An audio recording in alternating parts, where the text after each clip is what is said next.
Kurt Tande, som selskapets egentlige gründer. Han kontaktet meg i Oslo for en del år siden. Den gangen var jeg forskningsdirektør i et biofarmasiselskap, og han stilte meg spørsmålet om jeg kunne tenke meg en eller annen, noe spesielt Calanus kunne brukes til. Det ble jeg veldig interessert i, så vi gikk bort og tok en lunsj i det som i dag heter Ibsens gate. Og det var startpunktet, og jeg begynte å gruble på, det klart at den Calanus, Norges største energikilde for alt levende i Nord-Atlanteren, det måtte være noe spesielt der. Hva var det med Calanus-oljen som vekket din interesse? Jeg hadde nok en god del med kunnskap om sammensetningen av raudåte den gangen, men når jeg begynte å lese meg opp, så jeg at her er noe helt spesielt. Her er noe helt spesielt.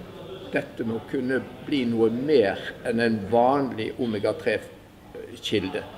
For Calanus, altså raudåte, det er jo den egentlige kilden til alt annet omega-3 i det marine økosystemet av dyr. Det er der det kommer fra. Men så er spørsmålet, er det noe spesielt med denne fundamentale kilden? Og det var det.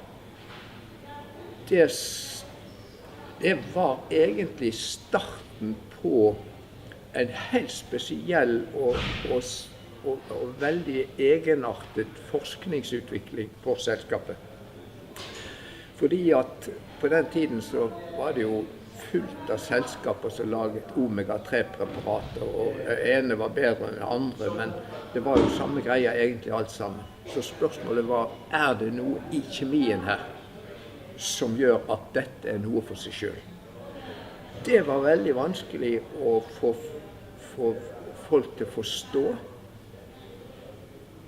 men jeg hadde en idé som viste seg å være, jeg kunne ikke begrunne ideen vitenskapelig, men jeg kunne begrunne den ut ifra observasjoner i naturen. Jeg har gått og fundert på hva var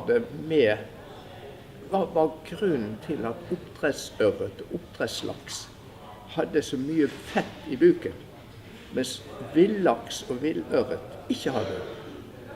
De var bukfeite. Kunne det være det at oppdrettsfisken ikke fikk akkurat den komponenten naturen har forskrevet for oppdrettslaksen og oppdrettsørreten? Den får de ikke i et fôr som ellers var ideelt for fisken. Alle næringsstoffene var det, men det var et eller annet som ikke stemte. Hvorfor var det? Det førte til at vi fikk gjennomført studier på universitetet på medisin, der vi rett og slett så på om en tilførsel av små mengder Calanus, eller raudåteolje, i dietten til rotter og mus, om det førte til at fettet ble avleiret på en annen måte. Og det viste seg å være blinkskudd.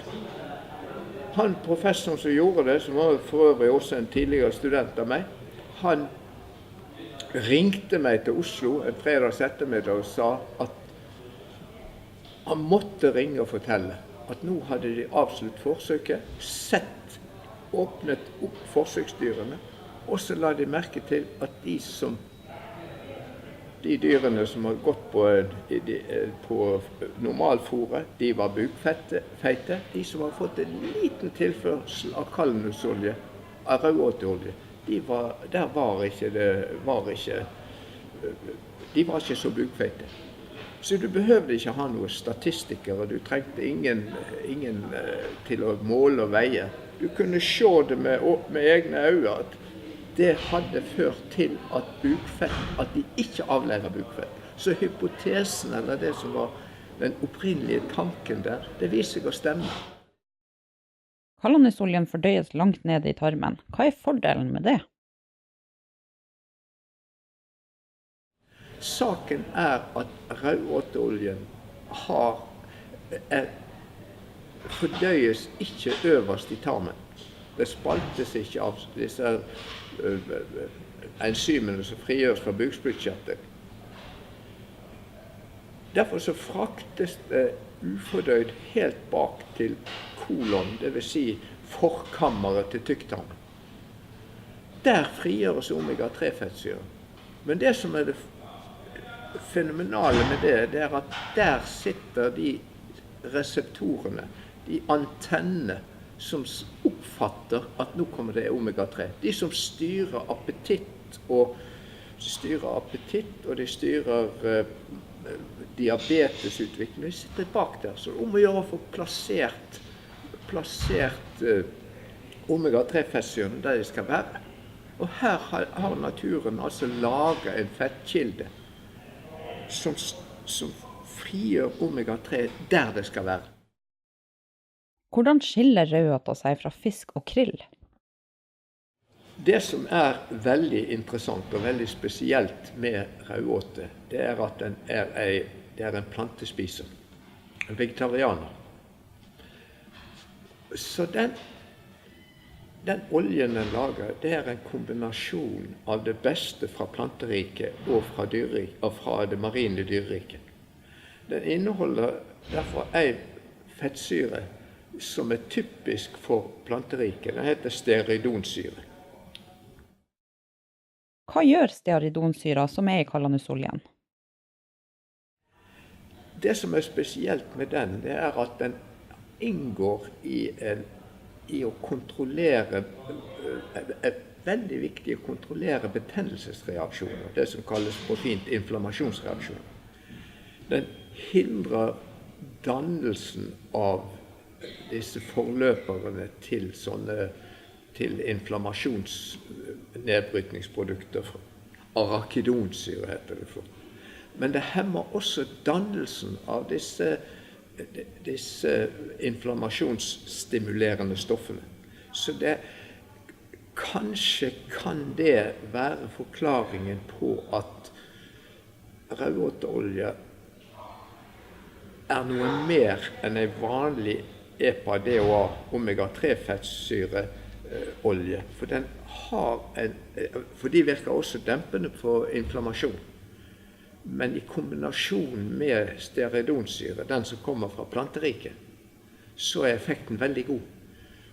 På toppen av hele så inneholder den rødfargen astaxantin, som er en av de viktige antioksidantene både i kosthold, altså i vårt kosthold og i all marin dyrs kosthold.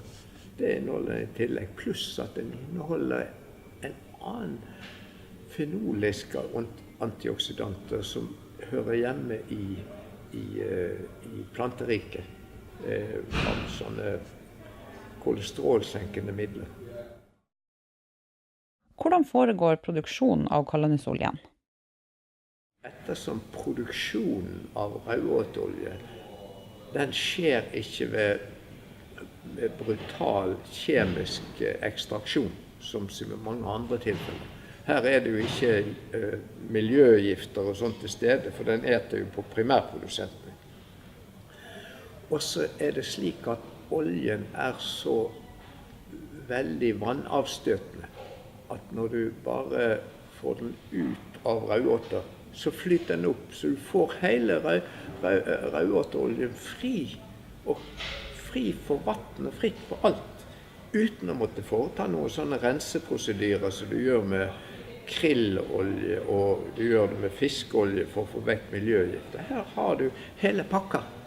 Så raudåteoljen er egentlig naturens ferdigpakka olje. Det er slik naturen lager det.